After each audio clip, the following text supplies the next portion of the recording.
anh trong lòng trong tận án nângมันหนุกเลยหนุกเยอะสิ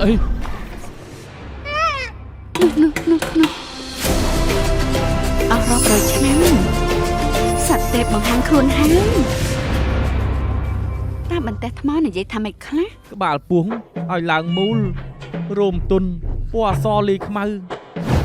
ជលមកកោទ្វាអត់ជីបធោះសត្វទេពមានរង្វង់ភ្នែកខ្មៅខ្ញុំជាអ្នកចាប់ខ្លាឃ្មុំនោះមករឹសខូខើនិងមានអំណាចពួកអញចង់យ៉ាងម៉េចនឹងអ្នកនៅទីនេះចម្លែកដល់ហើយអ្នកស្រីមានកត្រៀងថ្ងៃនេះធ្វើខ្លួនដូចចម្លែកយកអ្នកដងសាតែលៀងឲ្យស្អាតថាម៉េចមានន័យយ៉ាងម៉េចបានន័យថាតែលៀងភក់ចេញត្រង់សក់ទីទុយ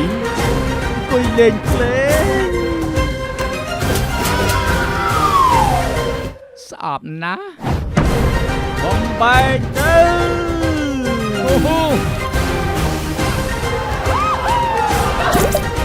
ចំណុចចុងក្រោយជាច្បាប់នៅទីនេះ